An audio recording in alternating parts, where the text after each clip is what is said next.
दोस्तों नमस्कार। आप सभी का हमारे इस YouTube चैनल में बहुत बहुत स्वागत है। तुला राशि वाले मेरे मित्रों, कैसे हैं आप लोग? उम्मीद है माता भद्रकाली की कृपा से आप लोग बिल्कुल ठीक होंगे।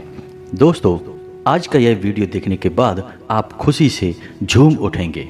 जी हाँ दोस्तों, क्योंकि आपकी राशि में कुछ ऐसे अनोखे योग का निर्माण हो चुका है जिससे सीधे तौर पर भगवान श्री हरि विष्णु की और माता लक्ष्मी की आपके ऊपर कृपा होने जा रही है, जिससे आपको ऐसी दो चीज़ें मिलने वाली हैं जिनकी आपको जीवन भर तमन्ना थी, जिसके लिए आपने जीवन भर मेहनत की है, प्रयास की है, लेकिन अब तक आपको वो चीज़ें मिल नहीं पाई हैं। जी हाँ दोस्तों, हमारा यकीन मानिए कि उनमें दूसरे नंबर की जो चीज़ है वो आपको इतनी अधिक खुशी देगी, आपको इतना अधिक सुख देगी कि जिसके लिए आपने सपने में भी कभी सोचा नहीं होगा। जी हाँ दोस्तों, अब आपका सपना सच होने जा रहा है। तो हो जाइए तैयार अपनी राशि के बारे में सब कुछ जानने के लिए। जी हाँ दोस्तों, और यह कोई साधारण वीडियो नहीं है, पूर्ण रूप से ज्योतिषीय आकलन के बाद ग्रह गोचर पर आधारित है। इसलिए इस वीडियो में बताई गई हर एक बात पत्थर की लकीर है और आपके जीवन में ये दो बातें अवश्य होने वाली हैं, इसे कोई टाल नहीं सकता है। तो चलिए दोस्तों, वीडियो की शुरुआत करते हैं। कमेंट में जय माँ लक्ष्मी अवश्य लिखें, जिससे माता लक्ष्मी की आपको सीधी कृपा प्राप्त होती चले। दोस्तों, इस संसार में कोई भी ऐसा इंसान नहीं होगा जो खुशी को न चाहता हो, यानी कि वह जीवन भर सिर्फ इसीलिए प्रयास करता रहता है कि उसे खुशी मिले, आनंद मिले और उसके जीवन में शांति और सुकून आए। लेकिन यह सबके नसीब में नहीं होता है। कठोर परिश्रम के बाद भी सबको सुख प्राप्त नहीं होते हैं, खुशियाँ प्राप्त नहीं होती हैं, क्योंकि भगवान जिसे भी सुख देना चाहते हैं उसे सुख देते हैं और जिसे भी दुख देना चाहते हैं उसे दुख देते हैं। यह तो भगवान की लीला है, लेकिन इसमें भी कुछ गहरे राज हैं, क्योंकि सुख के बाद दुख और दुख के बाद सुख का एक पहर चलता है। तो इसके लिए हमें भगवान को या स्वयं को दोषी नहीं मानना चाहिए। यह तो दिन और रात के समान चलने वाला एक क्रम है। तो दोस्तों, जो भी कुछ हमारे जीवन में घट रहा है उसे भगवान की लीला मानकर या भगवान की इच्छा मानकर स्वीकार कर लेना चाहिए और जीवन में आगे बढ़ जाना चाहिए। दोस्तों, इस बात को समझाने के लिए हम आपको एक बहुत ही सुंदर कहानी सुनाने जा रहे हैं।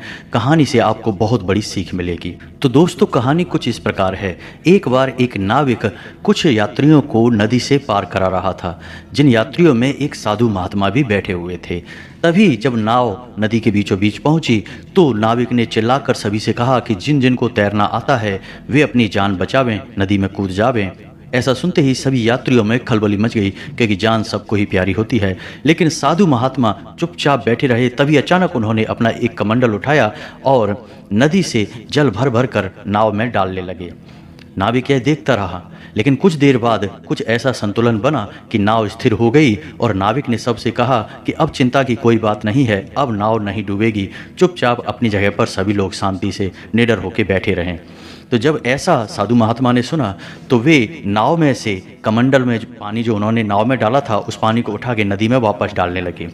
जब ऐसी क्रिया उस नाविक ने देखी तो नाव को किनारे पर ले जाने के बाद साधु महात्मा से हाथ जोड़कर उन्होंने ऐसा पूछा कि हे महात्मा, जब हमने कहा कि नाव डूबने वाली है तो आपने उसमें और पानी डाल दिया, और जब हमने कहा कि अब नाव नहीं डूबेगी तो आपने नाव से पानी निकाल कर वापस नदी में डाल दिया। आपकी यह लीला हमें कुछ समझ में नहीं आई, तो कुछ समझाएं। तो साधु महात्मा बोले कि जब तुमने कहा कि नाव डूबने वाली है तो हमने इसे ईश्वर की इच्छा मानकर ईश्वर का सहयोग करने के लिए और ज़्यादा पानी नाव में डाल दिया। लेकिन जब तुमने कहा कि नाव अब नहीं डूबेगी तो हमने उसे भी ईश्वर की इच्छा मानकर नाव से पानी निकाल कर वापस नदी में डाल दिया।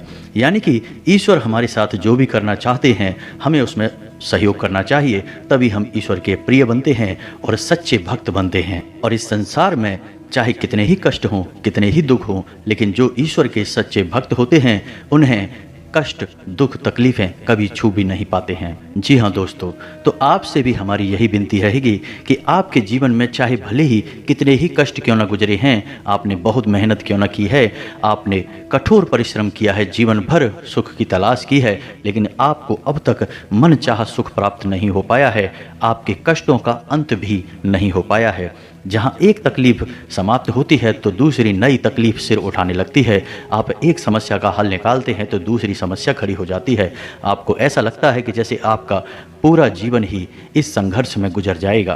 तो ऐसा नहीं है दोस्तों, ईश्वर इन संघर्षों के माध्यम से आपको कुछ न कुछ बताने की कोशिश कर रहे हैं, और तब भी यदि आपको कुछ खास समझ में ना आए, सिर्फ अंधकार ही अंधकार दिखाई दे, तो अपने जीवन की हर एक समस्या और तकलीफ को ईश्वर की इच्छा मानकर स्वीकार कर लेना है, लेकिन दुखी नहीं होना है। इसमें भी ईश्वर का धन्यवाद देना है कि हे प्रभु, अब मैं जो जीवन जी रहा हूँ वो आपकी मर्जी से जी रहा हूँ। तब ईश्वर भी आपसे खुश होंगे और आपके हर एक दुख, कष्ट और तकलीफ को हर लेंगे। जी हाँ दोस्तों, इस संसार में तकलीफ किसको नहीं है। हर एक इंसान पीड़ित है, परेशान है, और यदि आप गौर से समझने का प्रयास करें तो अपनी तकलीफ़ों का जिम्मेदार इंसान स्वयं ही होता है। कभी कभी इंसान ऐसे लोगों से सलाह ले लेता है जो सलाह देने के काबिल ही नहीं हैं, और कभी कभी इंसान स्वयं ही पथभ्रष्ट हो जाता है और अपने रास्ते से भटक जाता है और ऐसे ऐसे क्रियाकलाप कर देता है जिनकी सजा वह जीवन भर भुगतता रहता है। फिर वह कभी ईश्वर को दोषी मानता है, कभी भाग्य को दोषी मानता है। लेकिन इंसान यदि सतर्क होकर चले और भगवान की भक्ति में डूबा रहे और ईश्वर को याद करते हुए अपने हर एक कर्म को ईश्वर को समर्पित करता चले, तो उसे कभी कष्ट होगा ही नहीं, क्योंकि ईश्वर किसी के दामन में कष्ट नहीं डालते हैं। जी हाँ दोस्तों, हम जानते हैं कि आपने अपने जीवन में बहुत कुछ मेहनत करने के बाद हासिल करने का प्रयास किया है। आपने बहुत कुछ सीखा भी है। जी हाँ दोस्तों, आपने कई लोगों से धोखे सहे हैं, कई लोगों से आपने कई पीड़ाएं सही हैं। बाद में आप लोगों का सही आकलन करना भी सीख गए हैं। अब आप किसी पर अंधविश्वास नहीं करते हैं। लेकिन हम आपको एक बार फिर से सतर्क करना चाहते हैं कि आपको 2-3 गलतियां हैं जिन्हें लगातार दोहराने की आदत है। तो आज नहीं तो कल आप उसे फिर दोहराएंगे, तो आपको उन आदतों को त्याग देना होगा। तभी आपके जीवन में उन्नति और तरक्की होगी, आपके जीवन में विकास आएगा। जी हाँ दोस्तों, क्योंकि ईश्वर चाहे जितना ही आपके पक्ष में हो, आपको सब कुछ देना चाहें, लेकिन आप यदि लेने को ही तैयार नहीं होंगे तो ईश्वर आपको कुछ भी नहीं दे सकते। जी हाँ दोस्तों, याद रखिए कि ईश्वर स्वयं कभी आपके रास्ते में आकर कुछ भी आपको नहीं देंगे। ईश्वर तो किसी न किसी को माध्यम बनाते हैं। माध्यम कुछ भी हो सकता है, चाहे वह कोई धंधा या व्यापार होगा, चाहे वह कोई दूसरा इंसान होगा जो आपका मददगार होगा और आपको एक नई राह दिखाएगा। जी हाँ दोस्तों, इसके लिए आपको अपनी सद्बुद्धि कायम रखनी होगी और आपको अपने कर्म शुद्ध और स्वच्छ रखने होंगे। जी हाँ दोस्तों, तो 3 चीज़ें हैं जिनसे आपको हमेशा दूर रहना है। उन्हें हम पहले आपको बता देते हैं, फिर कौन सी वो 2 चीज़ें हैं जो आपको मिलने जा रही हैं उनके बारे में भी आपको हम बताएंगे। तो दोस्तों, आपको अपने जीवन में कितना ही तकलीफ़ क्यों ना मिले, कितना ही कष्ट क्यों ना मिले, लेकिन आपको भूले से भी क्रोध नहीं करना है। जी हाँ दोस्तों, आपकी यह आदत बहुत बुरी है।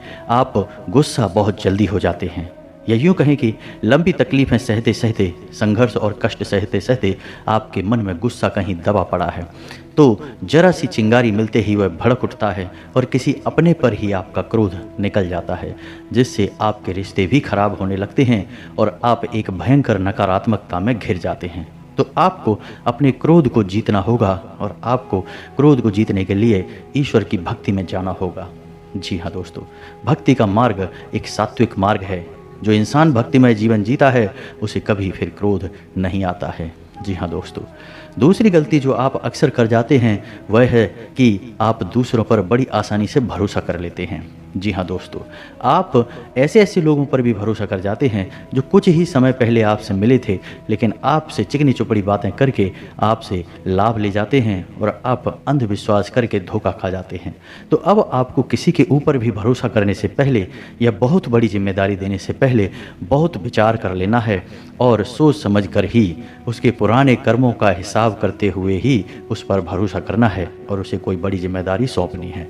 जी हाँ दोस्तों, और तीसरी और सबसे बड़ी गलती आप यह कर जाते हैं कि आपके जीवन में जो भी कुछ चल रहा है आप उसे दूसरों को बता देते हैं, चाहे वह अच्छा समय हो, चाहे वह बुरा समय हो, चाहे आपको सफलता मिले या असफलता मिले, धन लाभ हो, रुपया पैसा आए या जाए, आप सब कुछ दोस्तों को, अपने मित्रों को, अपने रिश्तेदारों को, अपने परिवारजनों को बताने लगते हैं। लेकिन दोस्तों, यह सही नहीं है। आपको अपने जीवन के बारे में सारे राज दूसरों को नहीं बताने हैं, चाहे कोई कितना ही भावनात्मक रूप से आपसे जुड़ा क्यों न हो। दोस्तों, हमारे पूर्वजों ने भी हमसे कहा है कि जोग जुगत और मंत्र उपाऊ, फल है तबई जब करे दुराऊ। इसका मतलब यह हुआ कि हमारे जीवन में जो भी घटनाएं चल रही हैं, जो भी घट रहा है, हमें जो मिल रहा है, जो हमसे छूट रहा है, वह केवल हमारे तक ही सीमित होना चाहिए। जब तक ज़रूरत ना पड़े, आवश्यकता ना हो, तब तक दूसरों को नहीं बताना चाहिए। तो हमारे जीवन में सद्गति प्राप्त होती है और हमें अच्छे फल प्राप्त होने लगते हैं। जी हाँ दोस्तों, याद रखिए दोस्तों कि हमसे जलने वाले भी हमारे बीच ही होते हैं, हमारे अपनों में ही छुपे होते हैं। और हम तो यहाँ तक कहेंगे कि हमारे सबसे बड़े दुश्मन भी हमारे अपनों में ही छुपे रहते हैं। हम उन्हें पहचान नहीं पाते क्योंकि हमारी आंखों पे भावनाओं के पर्दे चढ़े होते हैं। फिर अचानक एक दिन जब पर्दे उतरते हैं तो हम चौंक जाते हैं और हमें लगता है कि यह जीवन की काली सच्चाई है, लेकिन यह काली सच्चाई नहीं है। जीवन इसी तरह चलता है दोस्तों।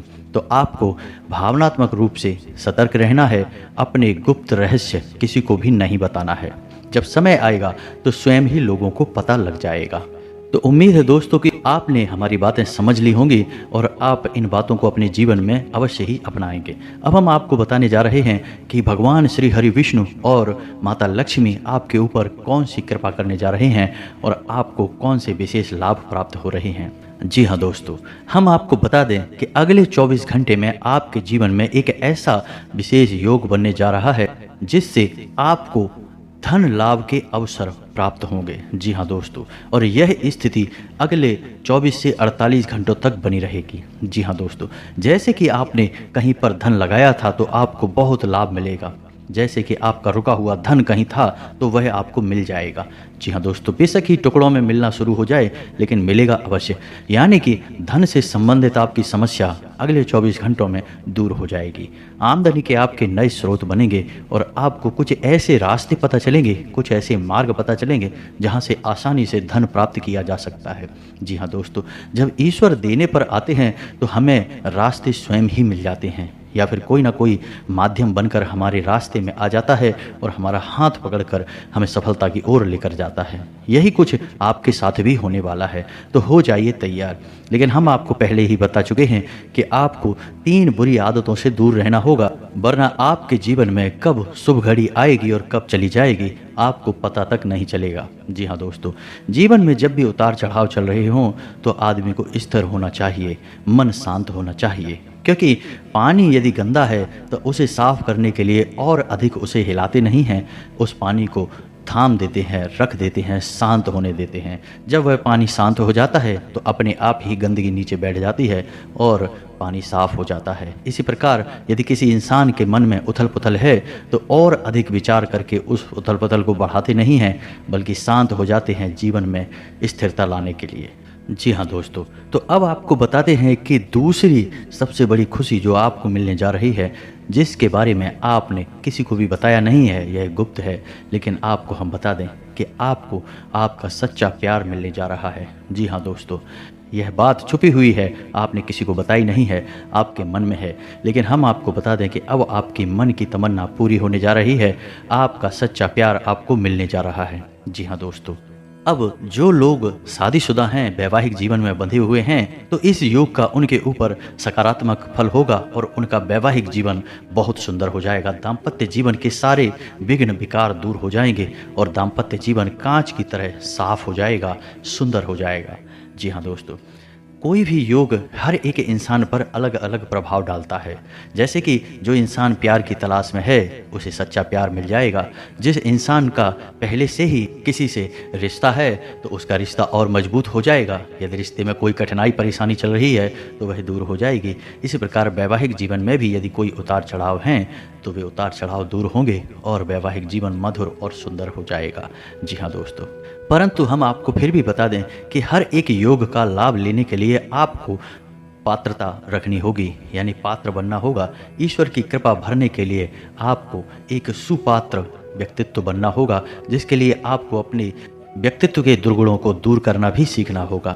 यदि आप इसमें कामयाब हो जाते हैं तो आपको अपार सफलताएं मिलती हैं और आपके जीवन की हर एक विफलता सफलता में बदल जाती है। उम्मीद है दोस्तों आपको वीडियो में दी गई जानकारी पसंद आई होगी। यदि आपका वीडियो से संबंधित कोई सवाल है तो आप कमेंट करें, हम आपके हर एक कमेंट का जवाब आपको देंगे और आपका उचित मार्गदर्शन करने की पूरी कोशिश करेंगे। जी हाँ दोस्तों, तो पूरे भक्तिभाव के साथ कमेंट में जय माँ भद्रकाली लिखें और वीडियो को एक प्यारा सा लाइक भी अवश्य करें। मिलते हैं अगले ज्ञानवर्धक वीडियो में, तब तक के लिए धन्यवाद।